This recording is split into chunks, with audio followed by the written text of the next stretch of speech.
Hi guys, இப்போது 6th to 12th வரைக்கும் இருக்க பாலிடிக்ஸ் தான் பார்த்துட்டு வரோம். அதில் 6th 7th 8th போயிடுச்சு. இப்போ 9th பார்க்க போகிறோம். இப்போ நீங்கள் இது ஃபுல்லுமே டாபிக் எல்லாமே கவர் ஆகிடும், புக் பேக் கொஷினும் கவர் ஆகிடும். இது நீங்கள் ஒரு வாட்டி எக்ஸாம் போகிறதுக்கு முன்னாடி இல்லை ரீகாலுக்கு இது கேட்டால் உங்களுக்கு நல்லா யூஸ்ஃபுல்லாக இருக்கும். இப்போ 9th புக்கு பாலிடிக்ஸ் பார்ப்போம். பாட தலைப்பு அரசாங்க அமைப்புகள் மற்றும் மக்களாட்சி சொல்கிறாங்க. உயர்குடியாட்சி நடைபெறும் நாடு எதுனா இங்கிலாந்து, ஸ்பெயின். ஒரு நபரால் அரசரால் ஒரு நபரால்னா யாரை மென்ஷன் பண்ணுறாங்கன்னா அரசரால் அமைக்கப்படும் அரசாங்கம் டேஷ் எனப்படும்னா முடியாட்சி. முடியாட்சி காணப்படும் நாடு எதுனா பூட்டான், ஓமன், கத்தார். இந்த மூணு நாட்டில் தான் முடியாட்சி நடைபெறுது சொல்கிறாங்க. Bhutan, Oman, Qatar. முழு அதிகாரம் கொண்ட ஒரு நபரால் அமைக்கப்படும் அரசாங்கம் டேஷ் ஆகும்னா தனிநபர் ஆட்சி சொல்கிறாங்க. நெக்ஸ்ட், தனிநபர் ஆட்சி நடைபெறும் நாடு எதுனா வடகொரியா, சவுதி அரேபியா. முடியாட்சின்னா பூட்டான், ஓமன், கத்தார். தனிநபரால் நடத்தப்படும் ஆட்சி வடகொரியா, சவுதி அரேபியா. நெக்ஸ்ட், சிறு குழு ஆட்சி நடைபெறும் நாடு எதுனா முன்னாள் சோவியத் யூனியன், சீனா. ஒரு சிறு குழு ஆட்சி நடைபெறும் நாடு எது சொல்கிறாங்கன்னா முன்னாள் சோவியத் யூனியன், சீனா. மத குருமார்களின் ஆட்சி நடைபெறும் நாடு எதுனா வாட்டிகன். வாட்டிகன் நாடு தான் மத குருமார்களால் ஆட்சி நடைபெறும் நாடு சொல்கிறாங்க. நெக்ஸ்ட்டு, மக்களாட்சி நடைபெறும் நாடு எதுனா இந்தியா, அமெரிக்கா, பிரான்ஸ். இந்திய அரசியலமைப்பு ஏற்றுக்கொள்ளப்பட்ட ஆண்டு 1949 நவம்பர் 26. இந்திய அரசியலமைப்பு நடைமுறைக்கு வந்த ஆண்டு 1950 ஜனவரி 26.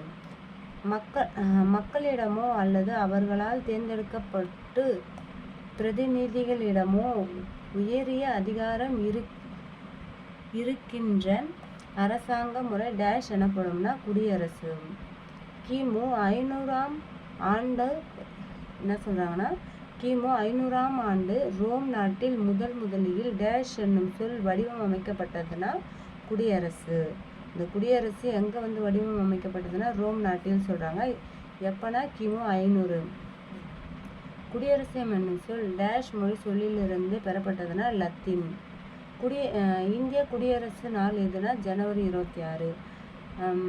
மக்களாட்சி என்னும் சொல் டேஷ் சொல்லிலிருந்து பெறப்பட்டது ஆகும்னா கிரேக்கம். மக்களாட்சி சொல் எங்கேருந்து வந்ததுன்னா கிரேக்கம் சொல்கிறாங்க. நெக்ஸ்ட்டு, டெமாஸ் என்றால் டேஷ் என்று பொருள். டெமாஸ் என்ற டேஷ் என்று பொருள்னா மக்கள். டெமாஸ். நெக்ஸ்ட்டு, கிராசிஸ் என்றால் டேஷ் என்று பொருள்னா அதிகாரம். கிராசிஸ். நெக்ஸ்ட்டு, ஒரு நாட்டில் மக்களின் உயர்ந்த அதிகாரங்களை பெற்று அமைக்கும் ஆட்சி முறை டேஷ் எனப்படும்னா மக்களாட்சி. ஒரு உண்மையான மக்களாட்சிகளையே 20 பேர் குழுவாக அமர்ந்து கொண்டு செயல்படுத்த முடியாது. இது கீழ்நிலையில் உள்ள ஒவ்வொரு கிராம மக்களாலும் செயல்படுத்தப்படுவதாகும். இக்கூற்று கூறியவர் யாருன்னா மகாத்மா காந்தி. என்ன சொல்கிறாங்கன்னா மகாத்மா காந்தி ஒரு உண்மையான மக்களாட்சிகளை 20 பேர் குழுவாக அமர்ந்து கொண்டு செயல்படுத்த முடியாது. இது கீழ்நிலையில் உள்ள ஒவ்வொரு கிராம மக்களாலும் செயல்படுத்தப்படுவதாகும் சொல்லிட்டு இக்கூற்றை கூறியவர்னா மகாத்மா காந்தி. மக்களால் மக்களுக்காக மக்களே நடத்தும் ஆட்சி மக்களாட்சி எனப்படும். இக்கூற்றை கூறியவர் யாருன்னா ஆபிரகாம் லிங்கன். நாடாளுமன்ற அரசாங்க முறை நடைபெறும் நாடு எதுனா இந்தியா, இங்கிலாந்து. அதிபர் அரசாங்க முறை நடைபெறும் நாடு எதுனா அமெரிக்கா, பிரான்ஸு. சோழர்கள் காலத்தில் டேஷ் முறை இருந்ததுன்னா குடவோலை முறை. மக்களாட்சியின் இரு வகைகள் என்ன சொல்கிறாங்கன்னா நேரடி மக்களாட்சி, மறைமுக மக்களாட்சி. பொது விவகாரங்களில் மக்களே நேரடியாக முடிவெடுக்கக்கூடிய அரசு முறையை டேஷ் மக்களாட்சி என்கின்றோம்னா நேரடி மக்களாட்சி. நேரடி மக்களாட்சி நடைபெறும் நாடு எதுனா சுவிட்சர்லாந்து. பொது விவகாரங்களில் மக்கள் தங்களது விருப்பத்தையே தேர்ந்தெடுக்கப்பட பிரதிநிதிகளின் மூலம் வெளிப்படுத்தும் அரசாங்கத்தின் முறை டேஷ் என்று அழைக்கப்படுகின்றன மறைமுக மக்களாட்சி. மறைமுக மக்களாட்சி நடைபெறும் நாடு எதுனா இந்தியா, அமெரிக்கா, இங்கிலாந்து. இந்திய டேஷ் மக்களாட்சி முறைகளை கொண்டு உள்ளதுன்னா நாடாளுமன்றம். உலகிலே மிக பெரிய நாடு என்ன சொல்கிறாங்கன்னா, உலகிலே மிகப்பெரிய ஜனநாயக நாடு எதுனா இந்தியா. டேஷ் வயது நிரம்பிய ஒவ்வொரு குடிமகனும் தேர்தலில் வாக்களிக்கும் உரிமை பெறுகின்றார்னா 18 வயது. நெக்ஸ்ட்டு, பழைய நாடாளுமன்றத்தின் கட்டிடத்தை வடிவமைத்தவர் டேஷ் யாருன்னா எட்வின் லூட்டியன்ஸ் ஹெர்பர்ட் பேக்கர். இந்த பழைய நாடாளுமன்ற கட்டிடத்தை வடிவமைத்தவர் யாருன்னா Edwin Lutyens Herbert Baker. Next, பழைய நாடாளுமன்ற கட்டிடம் டேஷ் ஆண்டு தொடங்கி டேஷ் ஆண்டு கட்டி முடிக்கப்பட்டதுன்னா 1921ஆம் ஆண்டு தொடங்கி 1927ஆம் ஆண்டு கட்டி முடிக்கப்பட்டது. இந்திய நாடாளுமன்றத்தின் கீழவை எதுனா மக்களவை. இந்திய நாடாளுமன்றத்தின் மேலவை எதுனா மாநில அவை. இந்திய அரசின் தலைவர் யாருன்னா குடியரசுத் தலைவர். நாடாளுமன்ற மக்களவை உறுப்பினர்கள் டேஷ் ஆண்டுகளுக்கு ஒரு முறை தேர்தல்கள் மூலம் மக்களால் நேரடியாக தேர்ந்தெடுக்கப்படுகின்றனர்னா 5 ஆண்டுகள். நாடாளுமன்றத்தின் இரு அவைகள் என்ன சொல்கிறாங்கன்னா மக்களவை, மாநில அவை. நாடாளுமன்றத்தின் மாநில அவை உறுப்பினர்கள் டேஷ் உறுப்பினர்களால் தேர்ந்தெடுக்கப்படுகின்றனர்னா மாநிலங்கள் மற்றும் யூனியன் பிரதேசங்களில் உள்ள தேர்ந்தெடுக்கப்பட்ட உறுப்பினர்கள்லாம் நாடாளுமன்றத்தின் மாநில அவை உறுப்பினர்கள் டேஷ் இவங்க மாநில மற்றும் யூனியன் பிரதேசத்தில் உள்ள தேர்ந்தெடுக்கப்பட்ட உறுப்பினர்கள் தான் தேர்ந்தெடுக்கப்படுகின்றனர். மக்களவை. ஓகே, இந்த மக்களவையை உறுப்பினர்கள் யாருன்னா இந்த மாநில அவை யூனியன் பிரதேசத்தில் இருக்க தேர்ந்தெடுக்கப்பட்ட அதை எம்பிக்கள் தான் அவங்கள சொல்கிறாங்க. மாநில அவை யூனியன் பிரதேசத்தில் இருக்க. ஓகே, நெக்ஸ்ட்டு, சுதந்திர இந்தியாவின் முதல் பொது தேர்தல் நடந்த ஆண்டு எதுனா 1951 அக்டோபர் 25. 1951 அக்டோபர் 25, 1952 பிப்ரவரி 21. இந்த ஆண்டு தான் முதல் பொது தேர்தல் நடந்த ஆண்டு சொல்கிறாங்க. அக்டோபர் 25, பிப்ரவரி 21. நெக்ஸ்ட்டு, டேஷ் உறுப்பினர்களையே மாநில அவைகளுக்கு குடியரசுத் தலைவர் கலை, இலக்கியம், அறிவியல் மற்றும் சமூக சேவை ஆகிய துறைகளில் சிறப்பாக சேவை புரிந்தவர்களே நியமனம் செய்கின்றார்னா 12 மெம்பர்ஸ் தான் குடியரசுத் தலைவர் நியமனம் செய்கிறாங்கன்னு சொல்கிறாங்க. அதில் என்ன சொல்கிறாங்கன்னா, நெக்ஸ்ட்டு, சுதந்திர இந்தியாவின் முதல் பொது தேர்தல் டேஷ் மக்களவை தொகுதிகளுக்கு நடைபெற்றதுன்னா சுதந்திர இந்தியாவில் எத்தனை பொது தேர்தல் மக்களவை தொகுதி நடைபெற்றதுன்னா 489. நெக்ஸ்ட்டு, சுதந்திர இந்தியாவின் முதல் பொது தேர்தலில் வெற்றி பெற்று ஆட்சி அமைத்த கட்சி எதுனா இந்திய தேசிய காங்கிரஸ். முதல் பொது தேர்தலில் மக்களவைகளின் இடங்களில் இந்திய தேசிய காங்கிரஸ் வெற்றி பெற்று ஆட்சி அமைத்தது. எத்தனை முதல் பொது தேர்தலில் மக்களவைகளில் 364 இடங்களில் இந்திய தேசிய காங்கிரஸ் வெற்றி பெற்று ஆட்சி அமைத்தது.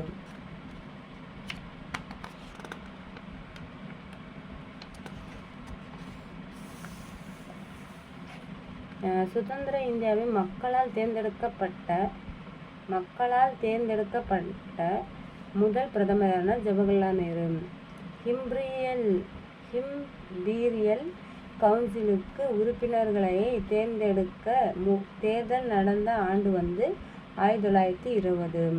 1920 எந்த இம்பீரியல் கவுன்சில் உறுப்பினர்களை தேர்ந்தெடுக்க நடந்தது சொல்கிறாங்க. நெக்ஸ்ட்டு, சென்னை மாகாண பொது தேர்தலில் பெண்களுக்கு வாக்குரிமை வழங்கப்பட்ட ஆண்டு 1921. இப்போ புத்தகத்துக்கு பின்னாடி இருக்க வினாக்கள் படிக்கிறேன். ஒரு நபரோ அரசரோ அல்லது அரசியோ ஆட்சி செய்யும் முறை என்ன சொல்கிறாங்கன்னா முடியாட்சி. முழு அதிகாரத்துடன் கொண்ட ஒரு அரசாங்க முறை என்ன சொல்கிறாங்கன்னா தனிநபர் ஆட்சி. முன்னாள் சோவியத் யூனியன் டேஷுக்கு எடுத்துக்காட்டுன்னா சிறு குழு ஆட்சி தான் சோவியத்துக்கு எடுத்துக்காட்டு சொல்கிறாங்க. நெக்ஸ்ட்டு, பொருந்தாத ஒன்றை தேர்ந்தெடுக்கன்னு சொல்கிறாங்க. வாட்டிகன் சொல்கிறாங்க. இது பார்க்கணும். நெக்ஸ்ட்டு, ஆபிரகாம் லிங்கன் எந்த நாட்டின் ஜனாதிபதியாக ஆப்ரஹாம் லிங்கன் எந்த நாட்டின் ஜனாதிபதியாக இருந்தார்னா அமெரிக்க ஐக்கிய நாடுகள். குடவோலை முறைகளை பின்பற்றியவர்கள் டேஷ் யார்னா சோழர்கள். பழங்காலத்தில் நேரடி மக்களாட்சி முறை பின்பற்றப்பட்ட பகுதி எதுனா பண்டைய ஏதென்ஸ் நகர் அரசுகள்.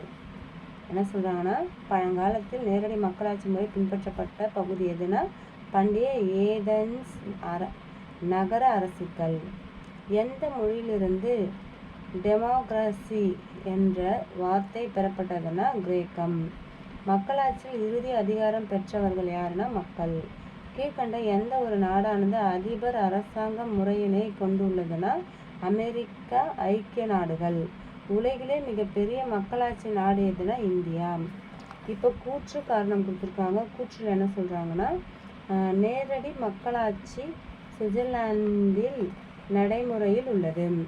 காரணம், மக்கள் நேரடியாக முடிவெடுப்பதில் பங்கு பெறுகின்றார்கள்.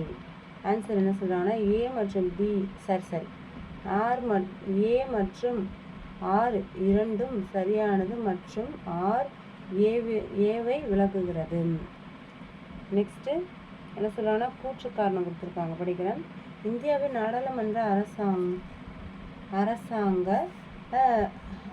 அரசாங்க முறை பின்பற்றப்படுகிறது. காரணம், இந்திய நாடாளுமன்றம் இரு சபைகளை உள்ளடக்கியது. ஏ மற்றும் ஆர் இரண்டும் சரியானது மற்றும் ஆர் ஏவை விளக்குகிறது. வாக்குரிமையின் பொருள் என்ன சொல்கிறாங்கன்னா வாக்களிக்கும் உரிமை. அனைவருக்கும் வாக்குரிமை வழங்குவது சமூக சமத்துவம். பிரதமரை நியமிப்பது என்ன சொல்கிறாங்கன்னா குடியரசுத் தலைவர் தான் பிரதமரை நியமிப்பார். குடியரசுத் தலைவரால் நியமிக்கப்படுபவர்கள் யாருன்னா ராஜ்யசபாவுக்கு 12 உறுப்பினர்கள். குடியரசுத் தலைவரால் நியமிக்கப்படுபவர்கள் எந்த மெம்பர்ஸ்னா ராஜ்யசபா மக்களவைக்கு 12 உறுப்பினர்கள் நியமிப்பது தான் சொல்கிறாங்க ராஜ்யசபா. லோக்சபா மக்களவை, ராஜ்யசபா மாநில அவை. நெக்ஸ்ட்டு, இந்தியாவில் சுதந்திரத்துக்கு பிறகு முதல் பொது தேர்தல் நடைபெற்ற ஆண்டு 1951 to 1952. இது நம்ம முன்னாடியே பார்த்தோம். என்ன கொடுத்துருந்தாங்கன்னா அந்த மந்தோட கொடுத்துருந்தாங்க. என்னென்னா ஸ்டார்டிங் 1951 அக்டோபர் 25 ஸ்டார்ட் ஆகுது. 1952 பிப்ரவரி 21 முடியுது அந்த எலெக்ஷன் 2 வருஷம். நெக்ஸ்ட்டு, இந்திய அரசியலமைப்பு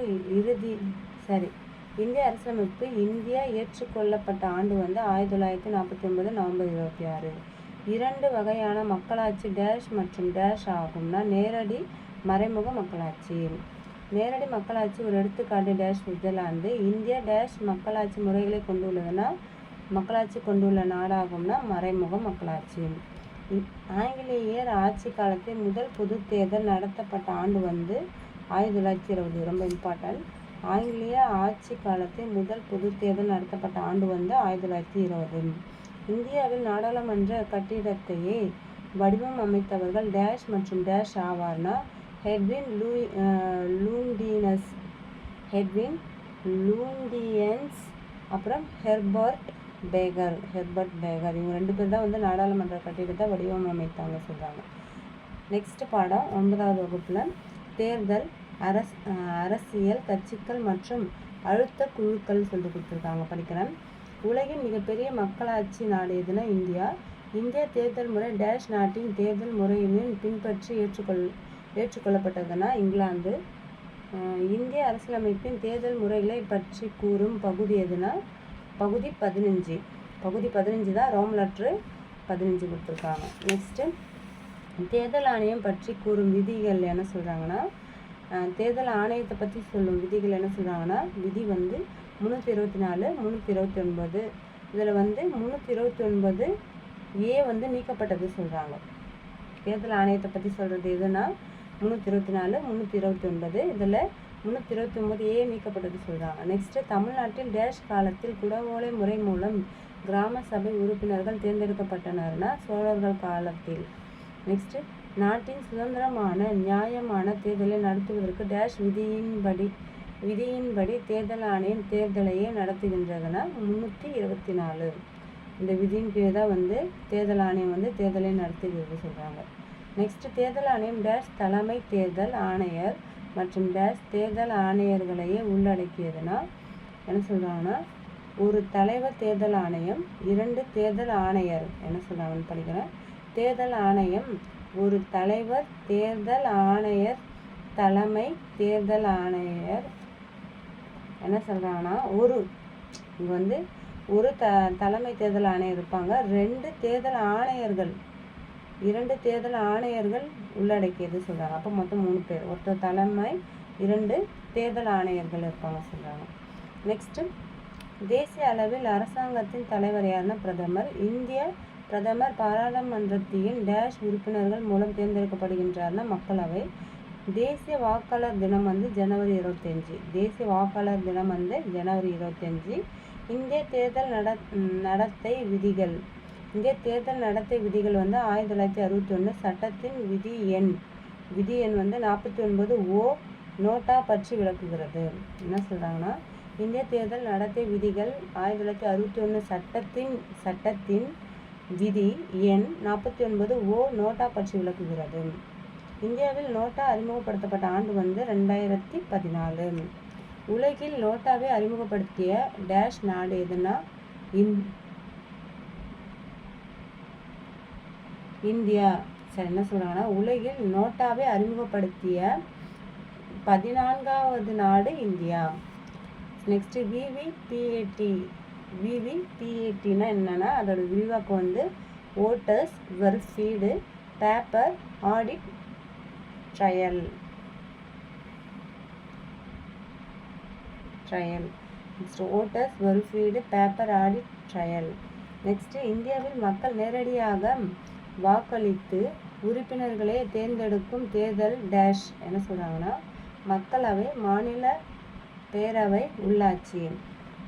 என்ன சொல்கிறாங்கன்னா இந்தியா மக்கள் நேரடியாக வாக்களித்து உறுப்பினர்கள் தேர்ந்தெடுக்கும் தேர்தல் என்னென்ன தேர்தல்னா ஏன்னா இதில் சட்ட மேலவை, மாநில அவை, இது 2த்துல வந்து மக்கள் நேரடியாக தேர்ந்தெடுக்க மாட்டாங்க, உறுப்பினர்கள் தான் ஓட்டு போடுவாங்க. ஆனால் வந்து இந்த மக்களவை என்னென்னா எம்பிக்கும் எம்எல்ஏக்கும் உள்ளாட்சி ஊரக அந்த தேர்தலுக்கும் வந்து மக்கள் டைரெக்டாக ஓட்டு போடுவது அப்படி சொல்கிறாங்க. எம்பி எம்எல்ஏ உள்ளாட்சி தேர்தல், இது மக்களவை, மாநில பேரவை, உள்ளாட்சி சொல்கிறாங்க. நெக்ஸ்ட்டு இந்தியாவில் நடக்கும் மறைமுக தேர்தல். என்ன சொல்கிறாங்கன்னா மறைமுக தேர்தலில் மக்கள் வந்து ஓட்டு போட மாட்டாங்க, உறுப்பினர்கள், மக்களால் தேர்ந்தெடுக்கப்பட்ட உறுப்பினர் ஓட்டு போடுவாங்க. அதை தான் சொல்கிறாங்க. என்னென்னா குடியரசுத் தலைவர், துணை குடியரசுத் தலைவர், மாநில அவை, மாநில சட்ட மேலவை, இவங்களாம் வந்து மறைமுக தேர்தல் சொல்கிறாங்க. ஆக்சுவலாக ஓகே. நெக்ஸ்ட்டு அரசியல் கட்சிகள் மக்களுக்கு டேஷுக்கு இடையே ஒரு பாலமாக செயல்படுகிறதுனா அரசாங்கத்திற்கும். என்ன சொல்கிறாங்கன்னா அரசியல் கட்சிகள் மக்களுக்கும் அரசாங்கத்திற்கும் ஒரு பாலமாக செயல்படுது சொல்கிறாங்க. நெக்ஸ்ட்டு ஒரு அரசியல் கட்சியின் 3 அங்கங்கள். என்ன சொல்கிறாங்கன்னா தலைவர், செயற்குழு உறுப்பினர், தொண்டர்கள். நெக்ஸ்ட்டு இந்திய குடியரசுத் தலைவர் தேர்தலில் வாக்களிப்பவர்கள் யாருன்னா பாராளுமன்றத்தின் 2 அவையின் தேர்ந்தெடுக்கப்பட்ட உறுப்பினர்கள். இந்தியாவில் உள்ள அனைத்து மாநிலங்கள் மற்றும் யூனியன் பிரதேசங்களில் உள்ள தேர்ந்தெடுக்கப்பட்ட சட்டமன்ற உறுப்பினர்கள். இவங்க தான் வந்து குடியரசுத் தலைவரை தேர்தலில் வாக்களிப்பார்கள் சொல்கிறாங்க. நெக்ஸ்ட்டு இந்திய குடியரசுத் தலைவர் டேஷ் மூலம் தேர்ந்தெடுக்கப்படுகின்றார்னா தேர்தல் குழுமம், எலக்டோரல் காலேஜ், அவங்க மூலயமா இவங்க மூலயமா தான் தேர்ந்தெடுக்கப்படுவாங்க சொல்கிறாங்க. இதுக்கு முன்னாடி என்ன பார்த்தோம், யார் குடியரசுத் தலைவருக்கு வாக்களிப்பாருன்னு பார்த்தோம். யாருன்னா பாராளுமன்றத்தில் இருக்க 2 அவை, 2 அவைனா மக்களவை, மாநில அவை, அப்புறம் மாநிலம், யூனியன் பிரதேசத்தில் இருக்க சட்டமன்ற தொகுதி உறுப்பினர்கள் தான் சொல்கிறாங்க.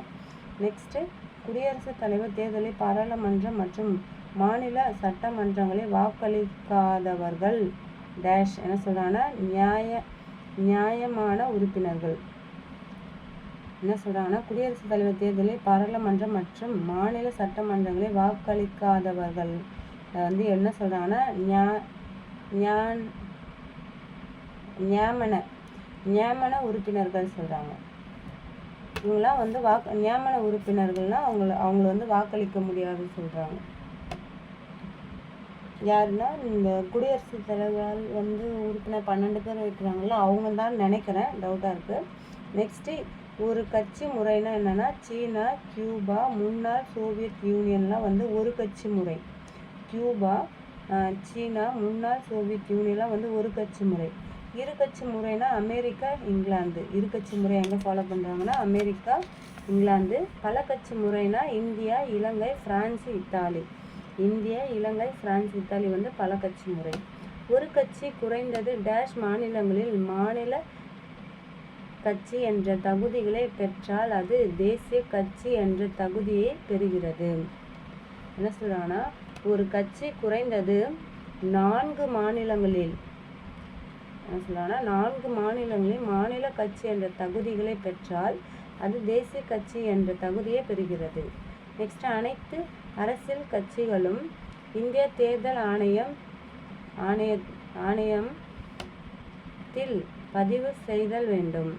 அனைத்து அரசியல் கட்சிகளும் வந்து இந்திய தேர்தல் ஆணையத்தில் பதிவு செய்யணும்னு சொல்கிறாங்க. 2025இல் தேசிய கட்சிகளின் எண்ணிக்கை எவ்வளோன்னா 6 தேசிய கட்சிகள் இருக்குது. தேசிய கட்சி அங்கீகாரம் பெற மக்களவை தேர்தல்களோ அல்லது மாநில சட்டசபை தேர்தலிலோ குறைந்தபட்சம் 4 மாநிலங்களில் பதிவான மொத்த செல்லத்தக்க வாக்குகளில் குறைந்தபட்சம் 6% வாக்குகளையே பெற்றிருக்க வேண்டும். இது வந்து தேசிய கட்சிக்கு சொல்கிறாங்க. 6%, 4 மாநிலங்களத்தில் அந்த வாக்குகள் பெற்றிருக்கணும்னா. நெக்ஸ்ட்டு தேசிய கட்சி அங்கீகாரம் பெற மக்களவைகளில் குறைந்தபட்சம் டேஷ் சதவீத இடங்களில் வெற்றி பெற வேண்டும்னா 2% இடங்களில் வெற்றி பெற வேண்டும்னு சொல்கிறாங்க மக்களவையில் குறைந்த அளவு. நெக்ஸ்ட்டு தேசிய கட்சி அங்கீகாரம் பெற டேஷ் மாநிலங்கள்னா 4 மாநிலங்களில் மாநில கட்சியாக அங்கீகாரம் பெற்றிருக்க வேண்டும். நெக்ஸ்ட்டு எதிர்கட்சி தலைவர் டேஷ் தகுதியை பெறுகின்றார்னா கேபினெட் அமைச்சர். பொது கணக்கு குழுவின் தலைவர் யாருன்னா எதிர்கட்சி தலைவர். பொது கணக்கு குழுவின் தலைவர் யாருன்னா எதிர்கட்சி தலைவர். எதிர்கட்சி தலைவர் டேஷ் ஆணையத்தின் தலைவர் மற்றும் உறுப்பினர்களை தேர்ந்தெடுக்கும் குழுவில் இடம்பெறுகின்றார்னா மத்திய கண்காணிப்பு ஆணையம். என்ன சொல்கிறாங்கன்னா எதிர்கட்சி தலைவர் மத்திய கண்காணிப்பு ஆணையத்தின் தலைவர் மற்றும் உறுப்பினர்களை தேர்ந்தெடுக்கும் குழுவில் இடம்பெறுகின்றார். நெக்ஸ்ட் குழுக்கள் என்ற சொல் உருவாக்கப்பட்ட நாடு எதுனா அழுத்த குழுக்கள் என்ற சொல் உருவாக்கப்பட்ட நாடு எதுனா அமெரிக்கா. அழுத்த குழுக்கள் டேஷ் என்று அழைக்கப்படுகிறதுனா நலக்குழுக்கள், தனிப்பட்ட நலக்குழுக்கள் தான் சொல்கிறாங்க. அழுத்த குழுக்கள்லாம் என்ன சொல்கிறாங்கன்னா நலக்குழுக்கள், தனிப்பட்ட நலக்குழுக்கள். அழுத்த குழுக்கள் டேஷில் போட்டியிடுவதில்லைன்னா தேர்தலில் வந்து போட்டியிடுவதில்லை. அழுத்த குழுக்களுக்கான எடுத்துக்காட்டுகள் டேஷ் என்ன சொல்கிறாங்கன்னா அகில இந்திய விவசாயிகள் சங்கம், இந்திய மருத்துவ சங்கம், தமிழ்ச்சங்கம், தமிழ்நாடு விவசாயிகள் சங்கம், அகில இந்திய தொழிற்சங்க காங்கிரஸ். இதெல்லாம் வந்து அழுத்த குழுக்கள் சொல்கிறாங்க எடுத்துக்காட்டுக்கு. நெக்ஸ்ட் புத்தக வினாக்கள் படிக்கலாம். இப்போ கீழ்கண்ட நாட்டின் தேர்தல் முறையினை இந்தியா ஏற்றுக்கொண்டுள்ளதுன்னா இங்கிலாந்து தேர்தல் முறையில் தான் வந்து ஏற்றுக்கொண்டது சொல்கிறாங்க. நெக்ஸ்ட்டு இந்திய தேர்தல் ஆணையம் ஒரு சுதந்திரமான அமைப்பு சொல்கிறாங்க. இந்திய தேர்தல் ஆணையம் அமைக்க வழிவகை செய்யும் அரசியலமைப்பு பிரிவு என்னன்னா 324. இந்திய அரசியலமைப்பின் எந்த பகுதி தேர்தல் ஆணையத்தை பற்றி கூறுகிறதுனா பகுதி 15. பல்வேறு அரசியல் கட்சிகளை தேசிய கட்சியாகவே அல்லது மாநில கட்சியாகவோ அங்கீகரிப்பது என்னன்னா தேர்தல் ஆணையம். நெக்ஸ்ட்டு கூற்று என்ன சொல்கிறாங்கன்னா இந்திய அரசியலமைப்பு சுதந்திரமாக செயல்படும் தேர்தல் ஆணையத்தின் வழிவகை செய்கிறது. காரணம் இது நாட்டில் சுதந்திரமான நியாயமான தேர்தலை நடத்த உறுதி செய்கிறது. ஆன்சர்னா ஏ மற்றும் ஆர் இரண்டும் சரி மற்றும் ஆர் ஏவை விளக்குகிறது. நெக்ஸ்ட்டு நோட்டா முறை அறிமுகப்படுத்தப்பட்ட ஆண்டு வந்து 2014. கூற்று காரணம் இந்தியாவில் அதிக எண்ணிக்கையிலான அழுத்த குழுக்கள் காணப்படுகின்றன. காரணம் அமெரிக்க ஐக்கிய நாட்டில் இருப்பவரை போல இந்தியாவில் அழுத்த குழுக்களின் வளர்ச்சி அடையவில்லை. ஏ மற்றும் ஆர் இரண்டும் சரியானது மற்றும் ஆர் ஏவை விளக்குகிறது சொல்கிறாங்க. அமெரிக்க ஐக்கிய நாடு இருப்பதை போல இந்தியாவில் அழுத்த குழுக்கள் வளர்ச்சி அடையவில்லை. நெக்ஸ்ட்டு அழுத்த குழுக்கள் என்னும் சொல்லின் உருவாக்கிய நாடு எதுனா அமெரிக்க ஐக்கிய நாடுகள். இந்திய தேர்தல் ஆணையம் டேஷ் உறுப்பினர்களை உள்ளடக்கி உள்ளதுன்னா ஒரு தலைவர் ஆணையம் மற்றும் 2 தேர்தல் ஆணையர்கள். தேசிய வாக்காளர் தினம் அனுசரிக்கப்படும் நாள் ஜனவரி 25. இந்தியாவில் டேஷ் கட்சி முறை பின்பற்றப்படுகிறதுனா பல கட்சி முறை. நர்மதா பச்சோவோ ஆந்தோலன் என்பது ஒரு அழுத்த குழு. நெக்ஸ்ட் 9வது வகுப்புல மனித உரிமைகள் சொல்லிட்டு பாடத்தோட தலைப்பு கொஸ்டின் படிக்கிறோம். டேஷ் ஆண்டு தென் ஆப்பிரிக்காவில் உள்ள பீட்டர் மரிட்ஸ்பர்க் என்னும் இடத்தில் காந்தி ஓடும் ரயிலில் வண்டியிலிருந்து தள்ளிவிடப்பட்டார். அந்த பிளேஸ் என்னன்னா பீட்டர் மரிட்ஸ்பர்க். எந்த ஆண்டு தள்ளிவிடப்பட்டார்னா 1893 ஜூன் 7. 1893 ஜூன் 7 தான் பீட்டர் மரிட்ஸ்பர்க். உலக மனித உரிமை நாள் டிசம்பர் 10. ஐநா சபை தொடங்கப்பட்ட ஆண்டு 1945 அக்டோபர் 24. நெல்சன் மண்டேலா டேஷ் கொள்கைக்கு எதிராக தொடர்ச்சியாக போராடினார்னா இன ஒதுக்கல். 1990 நெல்சன் மண்டேலாவை விடுதலை செய்தவர் யாருன்னா FWT Klerk. Next Nelson Mandela dash கட்சியின் மூலம் வெற்றி பெற்று அந்நாட்டின் தலைவரானார்னா ஆப்பிரிக்கா தேசிய காங்கிரஸ். நெக்ஸ்ட் 1948 டிசம்பர் 10 அன்று பாரிஸில் நடைபெற்ற ஐநா பொது சபையில் நிறைவேற்றப்பட்ட அறிக்கை டேஷ் என்ன சொல்கிறாங்கன்னா ஆன்சர் பொது சபை தீர்மானம் 217A சொல்கிறாங்க. அந்த அறிக்கை பொது சபை தீர்மானம் 217A சொல்கிறாங்க. இதுதான் நிறைவேற்றப்பட்ட அறிக்கை.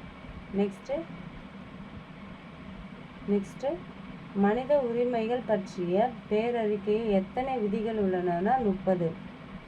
அரசாங்கம் அமைக்கவும் நிர்வாகம் செய்யவும் பயன்படுத்தப்படும் உரிமைகளே டேஷ் ஆகும்னா அரசியல் உரிமைகள் சொல்கிறாங்க. நெக்ஸ்ட் இந்திய அரசியலமைப்பு விதி 19 தற்போது வழங்கப்படும் சுதந்திர உரிமைகள் என்னன்னா 6. என்ன சொல்கிறாங்கன்னா இந்திய அரசியலமைப்பு விதி 19 தற்போது வழங்கப்படும் சுதந்திர உரிமைகள்னா 6. விதி 16 6 வகையான சுதந்திர உரிமைகள் என்னன்னா ஃபஸ்ட்டு பேச்சுரிமை, 2வது ஆயுதம் இன்றி கூறும் உரிமை, 3வது சங்கங்கள் அமைக்கும் உரிமை, 4வது இந்தியாவில் எந்த பகுதிகளும் வசிக்கும் உரிமை, 5வது இந்தியா முழுவதையும் சுதந்திரமாக நடமாடும் உரிமை, 6வது எந்த தொழிலையும் செய்யும் உரிமை. நெக்ஸ்ட் டேஷ் வயதுக்கு உட்பட்ட சிறுவர்களையே சுரங்கங்கள் அல்லது மற்ற அபாயகரமான தொழில்களில் ஈடுபடுத்துவது சட்டம் படி குற்றமாகும் சொல்கிறாங்கன்னா 14 வயதுக்கு உட்பட்ட சிறுவர்கள். ஒரு முதலாளி ஒரு தொழிலாளியை அவரது விருப்பத்திற்கு எதிராக ஒரு வேலையில் ஈடுபடுமாறு கட்டாயப்படுத்த முடியாது என்று கூறும் விதி 23. கட்டாயப்படுத்தி ஒரு வேலையை ஃபோர்ஸ் பண்ணி வாங்க முடியாதுன்னு சொல்கிற விதி 23. ஒரு செயலை செய்யவோ அல்லது அச்செயலையே தடுக்கவோ நீதிமன்றத்தால் அல்லது வேறு சட்டம் அமைப்பினால் வழங்கப்படும் எழுத்து பூர்வமான உத்தரவு எது சொல்கிறாங்கன்னா நீதி பேராணை. என்ன சொல்கிறாங்கன்னா ஒரு செயலை செய்யவோ அல்லது செயலை தடுக்கவோ நீதிமன்றத்தால் அல்லது வேறு சட்ட அமைப்பினால் வழங்கப்படும் எழுத்துப்பூர்வமான உத்தரவு என்ன சொல்கிறாங்கன்னா செயலை செய்யவோ அச்செயலை தடுக்கவோ நீதி பேராணை. உச்ச நீதிமன்றம் நீதி பேராணை அதிகாரம் விதி 32. உயர் நீதிமன்ற நீதி பேராணை அதிகாரம் 226. நெக்ஸ்ட் நீதிமன்றம் ஒரு குடிமகனின் அடிப்படை உரிமைகளை மீட்டுத்தர வெளியிடும் ஆணை வந்து நீதி பேராணை. இந்திய அரசியலமைப்பு நடைமுறைக்கு வந்த ஆண்டு வந்து 1950 ஜனவரி 26. இந்திய அரசியலமைப்பு நடைமுறைக்கு வந்தபோது இல்லாத பகுதி எதுனா பகுதி 4A அடிப்படை கடமை தான் இல்லாது அரசியலமைப்பு வரும்போது. அதுக்கப்புறம் தான் இந்திரா காந்தி பீரியடில் தான் இது வந்தது. நெக்ஸ்ட்டு 1976 42வது சட்ட திருத்தத்தின் மூலயமா வந்தது அடிப்படை கடமைகள். நெக்ஸ்ட்டு அடிப்படை கடமைகள் இந்திய அரசியலமைப்பில் இணைக்கப்பட்ட ஆண்டு வந்து 1976. அடிப்படை கடமைகள் இந்திய அரசியலமைப்பில் இணைக்கப்பட்ட சட்ட திருத்தம் வந்து 42வது திருத்தம். தற்போது 2025 உள்ள அடிப்படை கடமைகள் டேஷ்னா 11. அடிப்படை கடமைகள் 1976ஆம் ஆண்டு நடைமுறைக்கு வந்தபோது இருந்த அடிப்படை கடமைகள் எத்தனைனா 10. 11வது அடிப்படை கடமை இணைக்கப்பட்ட ஆண்டு வந்து 2002. 11வது அடிப்படை கடமை இணைக்கப்பட்ட சட்ட திருத்தம் வந்து 86வது சட்ட திருத்தம். இந்த குழந்தைகள் எஜுகேஷன் ரிலேட்டட். நெக்ஸ்ட்டு அடிப்படை கடமைகள் விதி 51A. அடிப்படை கடமைகள் விதி 51A டேஷ் என்ன கொடுத்துருக்காங்கன்னா என்ன சொல்கிறாங்கன்னா அடிப்படை கடமைகள் விதி 51 கேப்லெட்ரு A ப்ராக்கெட்டில் வந்து ஸ்மால் லெட்டர். அந்த வரிசை நிறையா இருக்கும், மொத்தம் K வரைக்கும் இருக்கும். அதுதான் A ஃபஸ்ட்டு வரிசை 1ன்னு சொல்லுவாங்க சம்டைம். இது வந்து ஒவ்வொரு இந்திய குடிமகனுக்கும் அரசியல் அமைப்பு, அதன் கொள்கைகள், நிறுவனங்கள், தேசிய கொடி மற்றும் தேசிய கீதம் ஆகியவற்றை மதித்தலை பற்றி சொல்லுது. நெக்ஸ்ட்டு அடிப்படை கடமைகள் விதி 51A பியில் என்ன சொல்கிறாங்கன்னா பிரிவு பியில் வந்து சுதந்திர போராட்டத்துக்கு தூண்டுகோலாக அமைந்த உயரிய நோக்கங்களை போற்றி வளர்த்தல் சொல்கிறாங்க. நெக்ஸ்ட்டு அடிப்படை கடமைகள் விதி 51A சி பிரிவில் என்ன சொல்கிறாங்கன்னா இந்தியாவின் இறையாண்மை, ஒற்றுமை, ஒருமைப்பாடு இவற்றை பேணி காத்தல் சொல்கிறாங்க.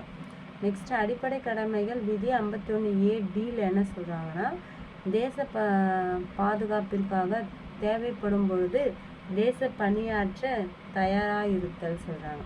நெக்ஸ்ட்டு அடிப்படை கடமைகள் விதி 51A யில் என்ன சொல்கிறாங்கன்னா சமயம், மொழி மற்றும் பிராந்திய அல்லது பகுதி சார்ந்த வேறுபாடுகளை மறந்து பெண்களை தரக்குறைவாக நடத்தும் பழக்கத்தை நிராகரித்து பெண்களின் கண்ணியத்தை காக்கும் எண்ணங்களையே மேம்படுத்தி இந்திய மக்கள் அனைவரிடையேயும் சகோதரத்துவத்தையும் வளர்த்தல் சொல்கிறாங்க. இது வந்து ஈல சொல்கிறாங்க. நெக்ஸ்ட் அடிப்படை கடமைகள் விதி 51A எஃப்ல என்ன சொல்கிறாங்கன்னா நமது உயர்ந்த பாரம்பரிய கலப்பு கலாச்சாரத்தை மதித்து காத்தல். எஃப் கலாச்சாரம். நெக்ஸ்ட்டு அடிப்படை கடமை 51A ஜியில் என்ன சொல்கிறாங்கன்னா காடுகள், ஏரிகள், ஆறுகள், வனவிலங்குகள் மற்றும் உயிரினங்கள் அடங்கிய இயற்கை சுற்றுச்சூழல் பாதுகாத்து மேம்படுத்தி அவை வாழும் சூழலை ஏற்படுத்துதல். நெக்ஸ்ட் அடிப்படை கடமைகள் 51A ஹெச்சில் என்ன சொல்கிறாங்கன்னா அறிவியல் கோட்பாடு, மனிதநேயம், ஆராய்ச்சி, மனப்பான்மை மற்றும் சீர்திருத்த ஆகியவற்றை வளர்த்தல் சொல்கிறாங்க. நெக்ஸ்ட் அடிப்படை கடமை 51A ஐயில் என்ன சொல்கிறாங்கன்னா வன்முறைகளையே கைவிட்டு பொது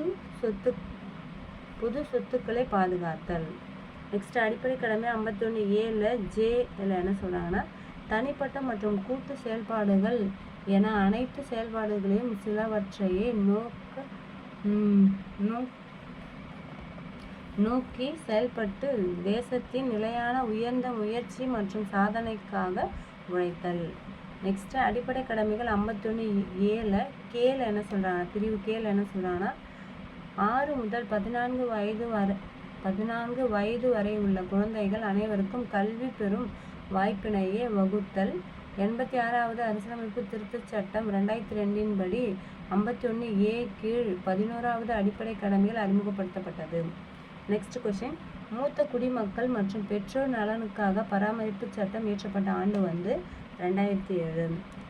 தேசிய மனித உரிமை ஆணையம் நிறுவப்பட்ட ஆண்டு வந்து 1993 அக்டோபர் 12. 1993 அக்டோபர் 12. தேசிய மனித உரிமை ஆணையம் டேஷ் அமைப்பாகும்னா தன்னாட்சி அமைப்பாகும். நெக்ஸ்ட் 1993 மனித உரிமைகள் பாதுகாப்பு என்ன சொல்றாங்கன்னா 1993 மனித உரிமைகள் பாதுகாப்பு சட்டத்தில் உள்ள டேஷ் பிரிவின்படி இந்தியாவில் ஒவ்வொரு மாநிலத்திலும் மாநில மனித உரிமை ஆணையம் அமைக்கப்படுகிறதுனா பிரிவு 21 சொல்றாங்க. என்ன சொல்றாங்கன்னா பிரிவு 21 படி இந்தியாவில் ஒவ்வொரு மாநிலத்திலும் மாநில மனித உரிமை ஆணையம் அமைக்கப்படுகிறது. எந்த ஆண்டுனா 1993 பாதுகாப்பு சட்டத்தில். நெக்ஸ்ட் மாநில மனித உரிமை ஆணையம் டேஷ்னா என்ன சொல்றாங்கன்னா மாநில பட்டியல் பொது பட்டியலில் குறிப்பிடப்பட்டுள்ள அம்சங்கள் குறித்து மனித உரிமை மீறல்களையே விசாரிக்கும். நெக்ஸ்ட் மாநில மனித உரிமை ஆணையத்திற்கு டேஷ்னா உரிமையியல் சொல்றாங்க. அந்த டேஷ்ல உரிமையியல் நீதிமன்றத்துக்கு இணையான அதிகாரம் உண்டு சொல்றாங்க. நெக்ஸ்ட் மாநில மனித உரிமை ஆணையம் பாதிக்கப்பட்டவர்களுக்கு டேஷ் வழங்க பரிந்துரைக்கலாம்னா இழப்பீடு வழங்க பரிந்துரைக்கலாம். மாநில மனித உரிமை ஆணையம் டேஷ் எல்லைக்கு உட்பட்டதாகும்னா மாநில எல்லைக்கு உட்பட்டதாகும். ஐநா சபை டேஷ் வயது வரை உள்ள அனைவருக்கும் குழந்தைகள் என வரையறுக்கிறதுனா 18 வயது வரை. ஐநா சபை எந்த பிரிவின்படி 18 வயது வரை உள்ள அனைவரையும் குழந்தைகள் என்று கூறுகிறதுனா விதி 25. ஐநா சபை குழந்தைகள் உரிமைகள் பிரகடனத்தை ஏற்றுக்கொண்ட ஆண்டு 1989 நவம்பர் 20. 6 முதல் 14 வயது வரை உள்ள குழந்தைகளுக்கு இலவச மற்றும் கட்டாய கல்வி வழங்க வேண்டும் என்று கூறும் விதி என்ன சொல்றாங்கன்னா 21A. இலவச மற்றும் கட்டாய கல்வி உரிமை சட்டம் நடைமுறைப்படுத்தப்பட்ட ஆண்டு 2009. ஆபத்து காலத்தில் உதவிட டேஷ் செயலி தமிழ்நாடு அரசினால் பொதுமக்களின் பயன்பாட்டுக்காக அறிமுகப்படுத்தப்பட்டதுன்னா காவலன் SOS. பாலியல் குற்றங்களில் இருந்து பெண் குழந்தைகளை பாதுகாக்கும் சட்டம் எதுனா போக்சோ சட்டம். போக்சோ சட்டம் இயற்றப்பட்ட ஆண்டு 2012. போக்சோவின் விரிவாக்கம் என்ன சொல்றாங்க the protection of children from sexual offense act. protection. Next POCSO சட்டம் எத்தனை வயது வரை உள்ளவர்களையே குழந்தைகள் என கூறுகிறதுனா 18 வயது வரை. 12 வயதுக்கு உட்பட்ட பெண் குழந்தைகள் பாலியல் வன்கொடுமை செய்யப்படும் போது வன்கொடுமை செய்தவருக்கு மரண தண்டனை வழங்குவதோடு கடுமையான தண்டனைகள் விதிக்க டேஷ் ஆண்டு சட்டம் கொண்டு வரப்பட்டதுன்னா 2018 ஏப்ரல் ஆண்டு சட்டம் கொண்டு வரப்பட்டது. குழந்தைகளுக்கான உதவி மைய எண் என்னன்னா குழந்தைகளுக்கான உதவி மைய எண் 1098. பச்பன் பச்சாவ் அந்தோலன் என்ற குழந்தைகள் உரிமை அமைப்பின் நிறுவனர் யாருன்னா கைலாஷ் சத்யார்த்தி. பச்சாவ் அந்தோலன் என்ற குழந்தைகள் உரிமை அமைப்பின் உறுப்பினர் யாருன்னா கைலாஷ் சத்யார்த்தி. குழந்தை உழைப்புக்கு எதிரான உலகளாவிய அணிவகுப்பை கைலாஷ் சத்யார்த்தி அவர்கள் முன்னின்று நடத்திய ஆண்டு 1998. 14 வயதுக்கு உட்பட்ட எந்த குழந்தையும் ஆபத்தான வேலைகளில் ஈடுபடுத்த கூடாது என்று கூறும் விதி 24. தமிழ்நாடு இந்து வாரிசுரிமை சட்டம் திருத்தம் நிறைவேற்றப்பட்ட ஆண்டு 1989. வாரிசுரிமை சட்டம் திருத்தம் எப்போ கொண்டு வரப்பட்ட ஆண்டுனா 1989. மத்திய அரசு டேஷ் ஆண்டில் இந்து வாரிசுரிமை சட்டத்தில் திருத்தங்களை மேற்கொண்டதுன்னா 2005 ஆண்டு. மூதாதையர் சொத்துக்களில் பெண்களுக்கு சம உரிமை வழங்கிய சட்டம் 1989. தமிழ்நாடு இந்து வாரிசுரிமை சட்டம் 1989. அதே ஆண்டில் தான் வாரிசு உரிமை சட்டம் திருத்தம் மேற்கொள்ளப்பட்டது சொல்கிறாங்க. 2 ஆண்டு. வாரிசுரிமை சட்டத்தில் திருத்தங்களை மேற்கொண்டது 2005 மத்திய அரசு 2005 ஆண்டில் ஹிந்து வாரிசுரிமை சட்டத்தில் திருத்தங்களை மேற்கொண்டது சொல்கிறாங்க. நெக்ஸ்ட் வந்து டாக்டர் B.R. அம்பேத்கர் அவர்களால் பெண்கள் தொழிலாளருக்காக இந்தியாவில் இயற்றப்பட்ட சட்டங்கள் வந்து சுரங்க தொழிலாளர் பேறுகால நன்மை சட்டம், பெண் தொழிலாளர் நல நிதி, பெண்கள் மற்றும் குழந்தை தொழிலாளர் பாதுகாப்பு சட்டம். நெக்ஸ்ட் தமிழ்நாடு அரசு வழங்கும் இடஒதுக்கீடு வந்து 69%. தமிழ்நாட்டில் பிற்படுத்தப்பட்டோர் இடஒதுக்கீடு வந்து 26.5%. இது வந்து மொத்த சதவீதம் சொல்கிறாங்க. இடஒதுக்கீடு சொல்லலாம் 69%. தமிழ்நாட்டில் பிற்படுத்தப்பட்டவருக்கு வந்து 26.5%. தமிழ்நாட்டில் பிற்படுத்தப்பட்ட வகுப்பு முஸ்லீம்கள் இடஒதுக்கீடு வந்து 3.5%. தமிழ்நாட்டில் மிக பிற்படுத்தப்பட்ட சீர் மரபினர் இடஒதுக்கீடு வந்து 20%. தமிழ்நாட்டில் ஆதி திராவிடர்களுக்கான இடஒதுக்கீடு வந்து 18%. தமிழ்நாட்டில் பழங்குடியினர்களுக்கான இடஒதுக்கீடு வந்து 1%. தமிழ்நாட்டில் தமிழ் வழியில் கல்வி பயின்றோருக்கு ஒவ்வொரு பிரிவின் கீழும் முன்னுரிமை அடிப்படையில் %, ஒதுக்கப்பட்டதுன்னா 20%. அரசு நிறுவனங்களில் வெளிப்படைத்தன்மைகளை கொண்டு வருவதற்கான சட்டம் வந்து தகவல் அறியும் உரிமை சட்டம்.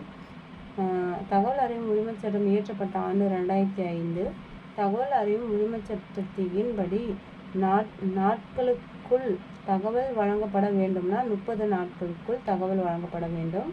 தகவல் அறியும் உரிமை சட்டத்திலிருந்து விலக்கு அளிக்கப்படும் அமைப்புகள் எந்தெந்த அமைப்புனா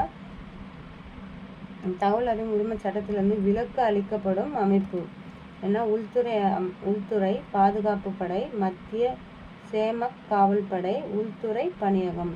இதெல்லாம் வந்து தகவல் அறியும் உரிமை சட்டத்தில் வராது சொல்கிறாங்க. அவங்கக்கிட்ட போய் இந்த டீட்டெயில்ஸ்லாம் கேட்க முடியாது. அதுதான் என்ன சொல்கிறாங்கன்னா விலக்கு அளிக்கப்படும் அமைப்புகள் சொல்கிறாங்க. நெக்ஸ்ட்டு தகவல் அறிவும் விண்ணப்பத்தில் உங்களுடைய டேஷ் தகவல் இருக்க வேண்டும்னா முழு பெயர், முகவரி. Doctor B.R. அம்பேத்கர் தோழர் நலனியின் பங்களிப்பு என்ன சொல்கிறாங்கன்னா தொழிற்சாலையில் வேலை நேரம் குறைப்பு, தொழிற்சங்கங்களின் கட்டாய அங்கீகாரம், தொழிலாளர் காப்பீடு கழகம், தொழிலாளர்களுக்கான குறைந்தபட்ச ஊதியம், இந்தியாவில் வேலைவாய்ப்பு என்ன சொல்கிறாங்கன்னா இந்தியாவின் வேலைவாய்ப்பு அலுவலகத்தில் அமைத்தல், இந்தியாவின் வேலைவாய்ப்பு அலுவலகங்கள் அமைத்தல், நிலக்கரி மற்றும் மைக்கா சுரங்க என்ன சொல்கிறாங்கன்னா மைக்கா சுரங்கத்தில் வருங்கால வைப்பு நிதி. என்ன சொல்கிறாங்கன்னா நிலக்கரி மற்றும் மைக்கா சுரங்கத்தின் வருங்கால வைப்பு நிதி. ஆண் பெண் இருவருக்கும் சம வேலைக்கு சம ஊதியம் வழங்க வேண்டும் என்று கூறும் விதி வந்து 39. ஒரு மனிதனுடைய உரிமை அச்சுறுத்தப்படும் போது ஒரு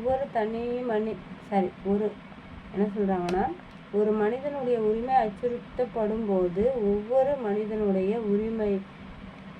உரிமையையும் குறைபடுகின்றது. இக்கூற்றுக்குரியவர் யாருன்னா ஜான் எஃப்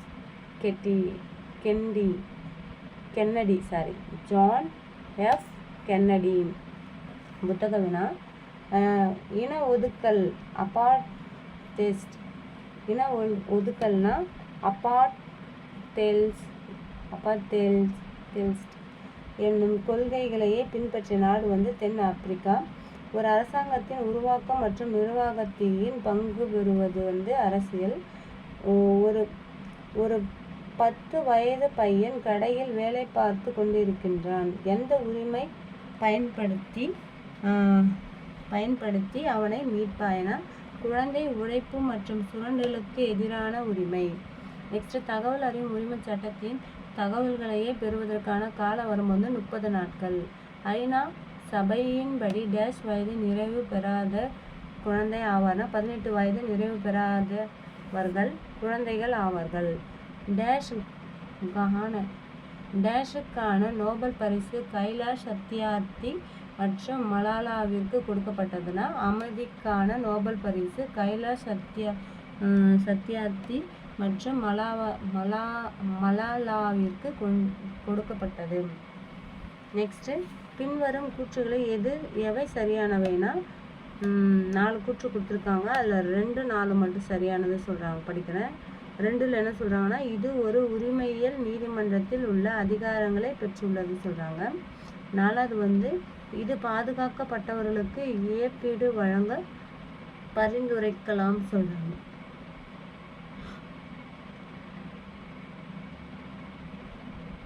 சரியான ஏன் 1, 3 இந்த அதிகம்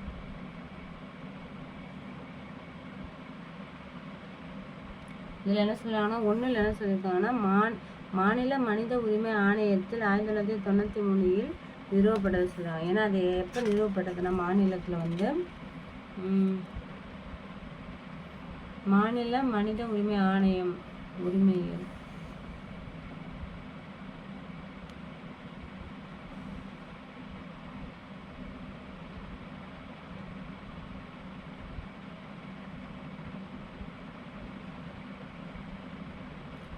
நெக்ஸ்ட்,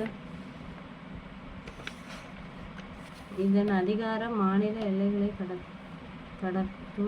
கடந்தும் செல்லும். நெக்ஸ்ட், கீழ்கண்ட வாக்குகளை கவனியுங்கள். கூற்று உரிமைகளும் கடமைகளும் ஓர் நாணயத்தின் இரு பக்கங்கள் போன்றவை. காரணம், நாம் விரும்பும் மதத்தை பின்பற்றுவதற்கான உரிமை உண்டு. பிற மதத்தினர் இடையே இணக்கமான உறவு ஏற்படுத்துவதனுடன் அவர்களின் உறவையும் மதிக்க வேண்டும். இதில் என்ன சொல்லலாம்னா, ஏ மற்றும் ஆர் இரண்டும் சரி. மேலும் ஆர் என்பது ஏவிற்கு சரியான விளக்கம். உலகளாவிய மனித உரிமை பிரகடனம் டேஷ் பிரிவுகளை கொண்டுள்ளதுன்னா 30 பிரிவு. அடிப்படை கடமைகள் இந்திய அரசியலமைப்பு சட்டத்தின் டேஷ் சட்ட திருத்தத்தின்படி செயல்பட்டதுன்னா 42வது சட்ட திருத்தத்தின்படி செயல்பட்டது. தேசிய மனித உரிமை ஆணையம் டேஷ் ஆண்டு அமைக்கப்பட்டதுன்னா 1993. ஆனால் இங்கே மாநிலம் கொடுத்துருக்காங்க, அதனால் தப்பு. நெக்ஸ்ட்டு, பெண்களுக்கான மூதாதையர் சொத்து உரிமை சட்டத்தை 1989 நடைமுறைப்படுத்திய இந்திய மாநிலம் எதுனா தமிழ்நாடு. பெண்களுக்கான மூதாதையர் சொத்துரிமை சட்டத்தையே 1989 நடைமுறைப்படுத்திய இந்திய மாநிலம் எதுனா தமிழ்நாடு. நெக்ஸ்ட், படத்தோட தலைப்பு என்ன கொடுத்துருக்காங்கன்னா, படத்தோட தலைப்பு அரசாங்கங்களின் வகைகள் சொல்கிறாங்க. படிக்கிறேன். முடியாட்சியில் அரசாங்கத்தின் தலைவர் யாருன்னா அரசர். டேஷ் ஆட்சி முறை என்பது இறையாண்மை மிக்க ஓர் அரசு ஒரே நிறுவனமாக இருந்து ஆட்சி செய்வதாகும்னா ஒற்றை ஆட்சி முறை சொல்கிறாங்க. என்ன சொல்கிறாங்கன்னா, ஒற்றை ஆட்சி முறை என்பது இறையாண்மை மிக்க ஓர் அரசு ஒரே நிறுவனமாக இருந்து ஆட்சி செய்வதாகும். நெக்ஸ்ட், ஒற்றை ஆட்சி முறைக்கான நாடுகள் எது சொல்கிறாங்கன்னா, இங்கிலாந்து, பிரான்ஸு, ஜப்பான், இலங்கை. அரசு என்னும் பதம் பழைய டேஷ் வார்த்தையான கவர்னர் என்ற சொல்லில் இருந்து பெறப்பட்டதுன்னா பிரெஞ்சில் இருந்து பெறப்பட்டது சொல்கிறாங்க. என்னென்னா, அரசு என்னும் பதம் பழைய பிரான்சு வார்த்தையான கவர்னர் என்ற சொல்லில் இருந்து பெறப்பட்டது. அரசு என்னும் பதம் அரசு என்னும் பதம் இயங்கு, ஆட்சி செய், வழி நடத்து, ஆள் என்று பொருள் தரும். டேஷ் வார்த்தையாக குபர்னர் என்பதிலிருந்து பெறப்பட்டதுன்னா லத்தீன் வார்த்தையான குபர்னர் என்பதிலிருந்து பெறப்பட்டது. டேஷ் முறையில் அனைத்து அதிகாரங்களிலும் ஒரே இடத்தில் மையப்படுத்தப்படுகின்றனர்னா ஒற்றை ஆட்சி முறை. ஒற்றை ஆட்சி முறையின் நிறைகள் என்ன சொல்கிறாங்கன்னா, சிறு நாடுகளுக்கு பொருந்தும் குறைந்த செலவு, எளிமையான அரசியலமைப்பு திருத்தம், அதிகார மோதல்கள் இல்லை, உடனடி முடிவு. நெக்ஸ்ட், ஒற்றை ஆட்சி முறையின் குறைகள் என்ன சொல்கிறாங்கன்னா, மிகப்பெரிய நாடுகளுக்கு பொருந்தாதது, சர்வ அதிகாரம் இருக்கக்கூடும். நெக்ஸ்ட், இந்திய அரசியலமைப்பு சட்டத்தில் ஒற்றை ஆட்சி முறை அம்சங்கள் என்ன சொல்கிறாங்கன்னா, பலமான மத்திய அரசு, ஒற்றை அரசியலமைப்பும் ஒற்றை குடியுரிமை, அரசியலமைப்பின் நெகிழ்வுத்தன்மை, ஒருங்கிணைக்கப்பட்ட ஒற்றை நீதித்துறை,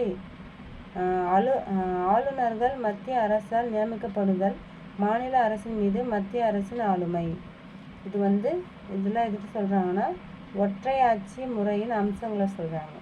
நெக்ஸ்ட், அரசியலமைப்பு சட்டத்தின்படி மத்திய அரசும் மாநில அரசும் தங்களது அதிகாரங்களை பகிர்ந்து செயல்படுவது டேஷ் முறையாகனா கூட்டாட்சி முறை.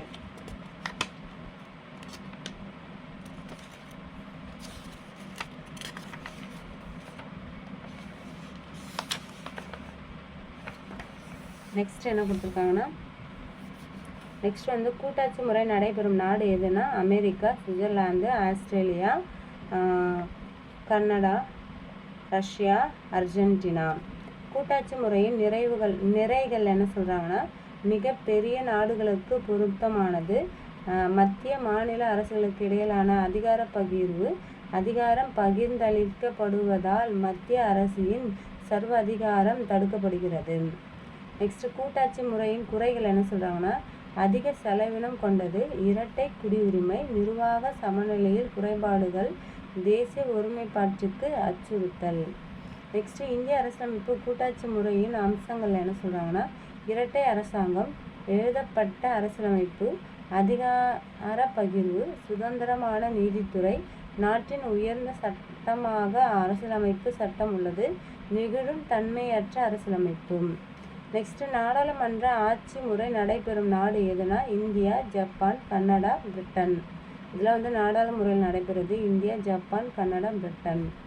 நெக்ஸ்ட், இஸ்ரேல் நாட்டின் நாடாளுமன்றத்தின் பெயர் என்னன்னா கெனேசன்ட். ஜெர்மனி நாட்டின் நாடாளுமன்றத்தின் பெயர் என்ன சொல்கிறாங்கன்னா பந்தேஸ்டாக். இஸ்ரேலில் வந்து கெனேசன்ட், ஜெர்மனியில் வந்து பந்தேஸ்டாங். டென்மார்க் நாட்டின் நாடாளுமன்றத்தின் பெயர் என்ன சொல்கிறாங்கன்னா போக்டிங்.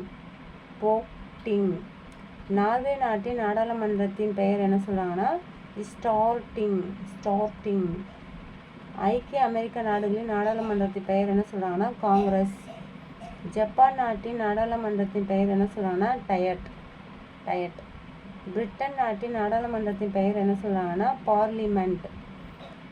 அதிபர் மக்களாட்சி முறை நடைபெறும் நாடு எதுனா அமெரிக்கா, பிரேசில், ரஷ்யா. நெக்ஸ்ட், அதிபர் வாக்காளர் மன்றத்தினால் டேஷ் ஆண்டுகளுக்கு ஒரு முறை தேர்ந்தெடுக்கப்படுகின்றார்னா 4 ஆண்டுக்கு ஒரு முறை தேர்ந்தெடுக்கப்படுகின்றார். நெக்ஸ்ட், பெரும்பான்மை பெற்ற கட்சியின் தலைவர் யாருன்னா டேஷ் ஆட்சி முறையில் பிரதமர் மந்திரி ஆவார்னா நாடாளுமன்ற ஆட்சி முறை. பெரும்பான்மை பெற்ற கட்சி தலைவர் நாடாளுமன்ற ஆட்சி முறை பிரதமர் மந்திரி ஆவார். நாடாளுமன்ற ஆட்சி முறையின் அரசின் தலைவர் டேஷ் யாருன்னா அரசின் தலைவர், குடியரசுத் தலைவர், அரசாங்கத்தின் தலைவர். இந்த அரசாங்கத்தின் தலைவர் வந்து பிரதமர் சொல்கிறாங்க. நாடாளுமன்ற ஆட்சி முறையின் அரசாங்கத்தின் தலைவர் யாருன்னா பிரதம அமைச்சர். அதிபர் மக்களாட்சி முறையின் குடியரசுத் தலைவர் மக்களால் டேஷ் ஆக தேர்ந்தெடுக்கப்படுகின்றார்னா நேரடியாக. என்னென்னா அதிபர் ஆட்சி முறையில் வந்து மக்கள் நேரடியாக அதிபரை தேர்ந்தெடுக்கிறாங்க. நெக்ஸ்ட்டு, அதிபர் மக்களாட்சி முறையில் மாகாண தலைவர் யாருன்னா அதிபர் மக்களாட்சி முறையில் அரசாங்கத்தின் தலைவர் யாருன்னா அதிபர். இந்தியா மத்திய மாநில அரசுகளுக்கிடையே உள்ள சட்டமன்ற உறவுகள் பற்றி கூறும் விதி என்ன சொல்கிறாங்கன்னா விதி வந்து 245 to 255 என்ன சொல்கிறாங்கன்னா மத்திய மாநில அரசுகளுக்கிடையே உள்ள சட்டத்தை உறவுகள் பற்றி கூறும் விதி என்ன சொல்கிறாங்கன்னா 245 to 255. இந்திய மத்திய மாநில இடையே உள்ள நிர்வாக உறவுகள் பற்றி கூறும் விதி வந்து 256 to 263. 256 to 263. இந்திய மத்திய மாநில அரசுகளுக்கிடையே உள்ள நிதி உறவுகள் பற்றி கூறும் விதி வந்து 268 to 294. நெக்ஸ்ட், இந்திய அரசியலமைப்பின் மத்திய பட்டியலில் டேஷ் துறைகள் உள்ளதுன்னா 100. மத்திய பட்டியலில் வந்து 100 உள்ளது. இந்திய அரசியலமைப்பின் மாநில பட்டியலில் வந்து 61 உள்ளது.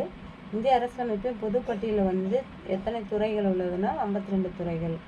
இதில் வந்து மாநில பட்டியலில் 61 துறைகள், மத்திய பட்டியலில் 100 துறைகள், பொதுப்பட்டியலில் 52 துறைகள்.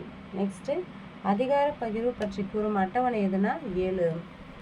நெக்ஸ்ட்டு மத்திய பட்டியல்களில் உள்ள சில துறைகளில் டேஷ் என்ன சொல்லுவாங்கன்னா வெளியுறவுத்துறை, பாதுகாப்புத்துறை, ஆயுதப்படைகள், தொலைத்தொடர்பு, தபால் மற்றும் தந்தி, மாநிலங்களுக்கு இடையிலான வணிகம், இதெல்லாம் மத்திய பட்டியலில் இருக்குது. நெக்ஸ்ட்டு மாநில பட்டியலில் உள்ளது என்னென்னா காவல்துறை, நீதித்துறை, நிர்வாகம், சிறைத்துறை, உள்ளாட்சி அமைப்புகள், விவசாயம். நெக்ஸ்ட்டு பொதுப்பட்டியலில் உள்ள துறைகள் என்னென்னா குற்றவியல் மற்றும் சிவில் நடைமுறைகள், திருமணம் மற்றும் விவகாரத்து, பொருளாதாரம் மற்றும் சிறப்பு திட்டமிடல், செய்தித்தாள், புத்தகங்கள் மற்றும் அச்சகங்கள். மொத்த தேசிய மகிழ்ச்சி என்னும் பதத்தை பூட்டானின் 4வது அரசன் ஜிம்மே ஷிங்கே வான்சுக் அவர்களால் உருவாக்கப்பட்ட ஆண்டு 1972. இம்பார்ட்டன்ட் படிக்கிறேன். மொத்த தேசிய மகிழ்ச்சி என்னும் பதத்தை பூட்டானின் 4வது அரசனான ஜிம்மே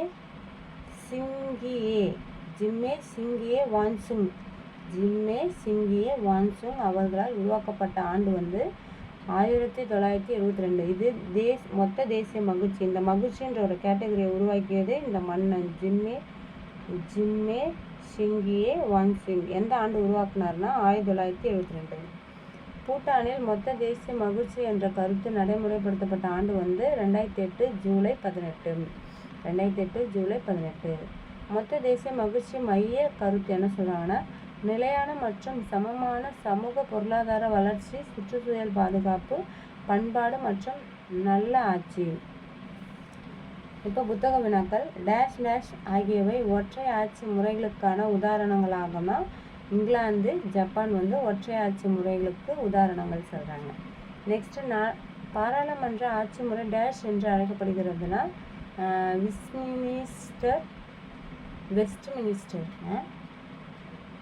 வெஸ்ட்மினிஸ்டர் முறை. பாராளுமன்ற ஆட்சி முறை வெஸ்ட்மினிஸ்டர் முறை என்றும் அழைக்கப்படுகிறது. பாராளுமன்ற ஆட்சி முறை என்ன சொல்கிறாங்கன்னா வெஸ்ட்மினிஸ்டர் முறை சொல்கிறாங்க. பாராளுமன்ற ஆட்சி முறையில் பெரும்பான்மை பெற்ற கட்சிகள் தலைவர் டேஷ் ஆவார்னா பிரதமர். அமெரிக்க ஐக்கிய நாடுகளின் நாடாளுமன்றத்தின் பெயர் என்ன சொல்கிறாங்கன்னா காங்கிரஸ். நார்வே நாட்டின் நாடாளுமன்றத்தின் பெயர் என்ன சொல்கிறாங்கன்னா ஸ்டார்டிங். நார்வேயோட நாடாளுமன்றத்தின் பெயர் ஸ்டார்டிங். நெக்ஸ்ட்டு டேஷ் நாட்டின் நாடாளுமன்றத்தின் பெயர் போங்டிங்னா டென்மார்க்கோடைய நாடாளுமன்ற பெயர் தான் போங்டிங். நெக்ஸ்ட் படத்தோட தலைப்பு உள்ளாட்சி அமைப்புகள் சொல்லிட்டு கொடுத்துருக்காங்க, படிப்போம். ஒரு பகுதி அல்லது ஒரு கிராமம், சிறிய நகரம் அல்லது மாநகரம் போன்ற சிறிய சமூகத்தினை நிர்வாகம் செய்யும் அமைப்புகள் டேஷ் என்கின்றோம்னா உள்ளாட்சி அமைப்புகள். உள்ளாட்சி அமைப்பின் உறுப்பினர்கள் டேஷ் மாநிலங்களால் தேர்ந்தெடுக்கப்படுகின்றனர்னா உள்ளூர் மக்கள். உள்ளாட்சி அமைப்புகளின் தந்தையான ரிப்பன் பிரபு உள்ளாட்சி அமைப்பை அறிமுகப்படுத்திய ஆண்டு 1882. உள்ளாட்சி அறிமுகப்படுத்தியதான ரிப்பன் பிரபு, அவர் அந்த ஆண்டு 1882. மாகாணங்களின் தன்னாட்சிகளை அறிமுகப்படுத்திய சட்டம் 1935 இந்திய அரசு சட்டம். மாகாணங்களின் தன்னாட்சிகளை அறிமுகப்படுத்திய சட்டம் 1935 இந்திய அரசு சட்டம். கிராம தன்னாட்சியில் அதிகமாக கவனம் கொண்டவர் யாருன்னா மகாத்மா காந்தி. ரிப்பன் பிரபு டேஷ் பரவலாக்க வேண்டும் என்பதற்காகவே உள்ளாட்சி அமைப்புகளை முறைப்படுத்தினார்னா நிர்வாகத்தை. ரிப்பன் பிரபு நிர்வாகத்தை பரவலாக்க வேண்டும் என்பதற்காகவே உள்ளாட்சி அமைப்புகளை முறைப்படுத்தினார். 1992 ஆண்டு பஞ்சாயத்து ராஜ் அரசியலமைப்பின் சேர்க்கப்பட்ட சட்ட திருத்தம் 73 மற்றும் 74வது சட்ட திருத்தம். நெக்ஸ்ட்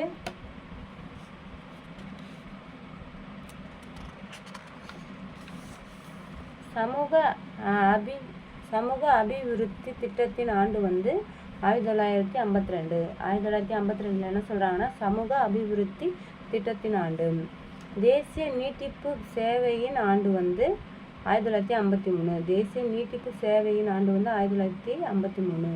பஞ்சாயத்து ராஜ் அமைப்பில் ஆட்சி கலைக்கப்பட்டால் டேஷ் மாதத்துக்குள் தேர்தல் நடத்தப்பட வேண்டும்னா 6 மாதத்துக்குள். பெண்களுக்கு பஞ்சாயத்து ராஜில் இடஒதுக்கீடு எவ்வளோனா 1/3 பங்கு.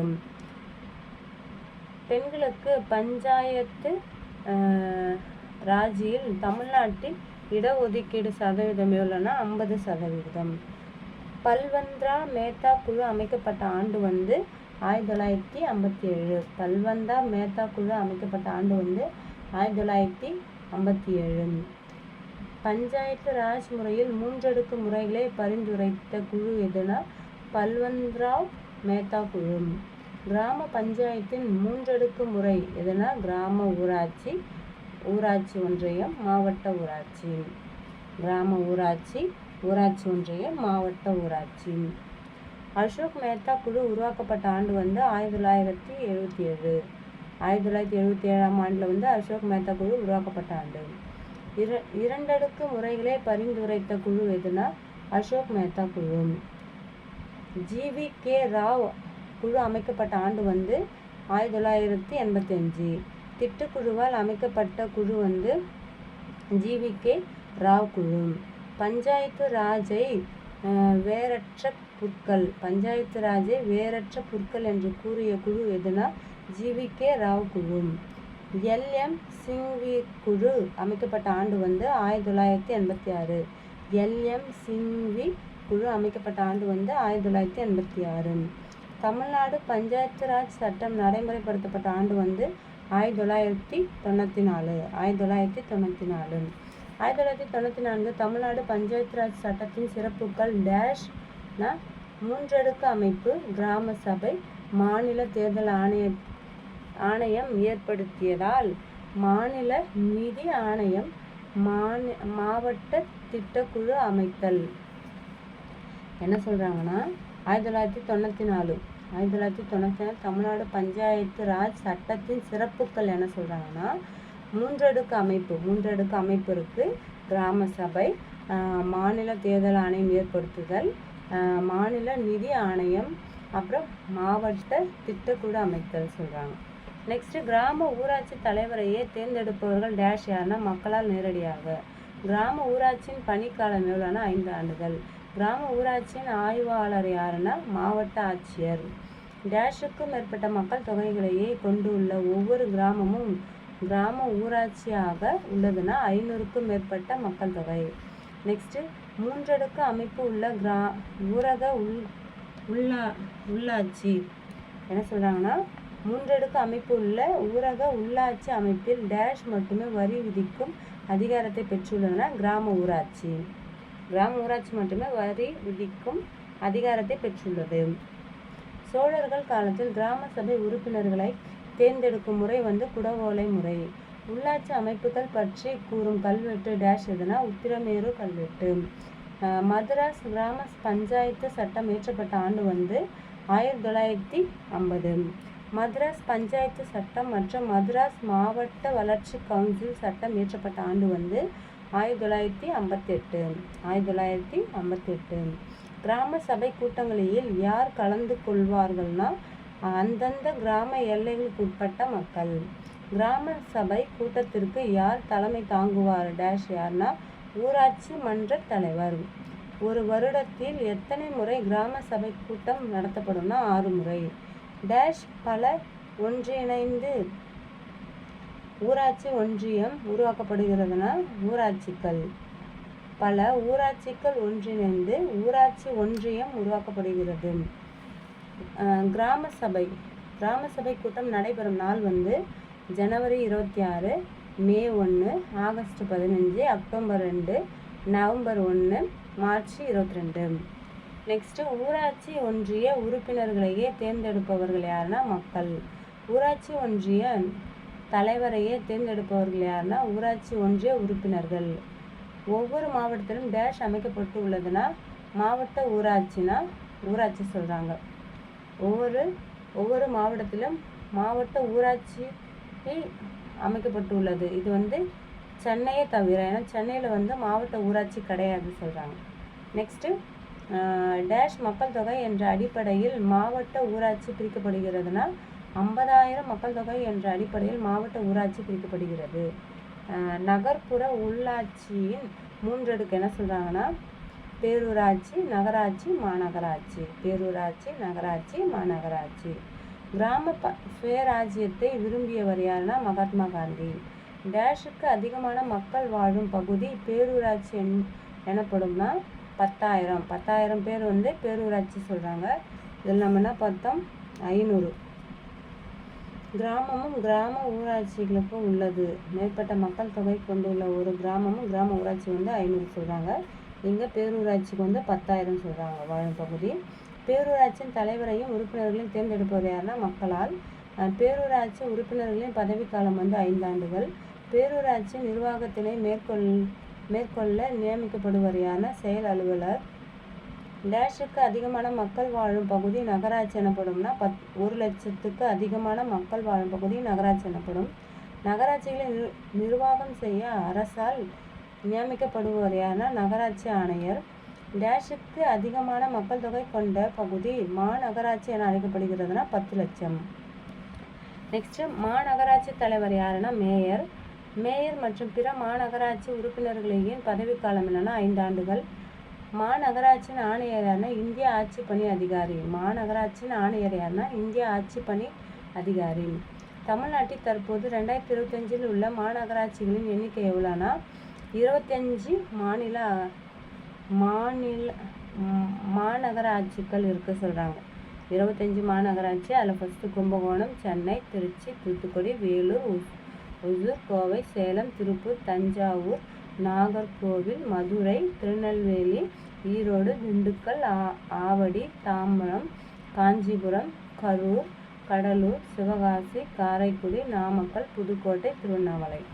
நெக்ஸ்ட்டு உள்ளாட்சி அமைப்புகளின் தேர்தல்களை மாநிலத்தில் நடத்தும் அமைப்பு எதுனா மாநில தேர்தல் ஆணையம்.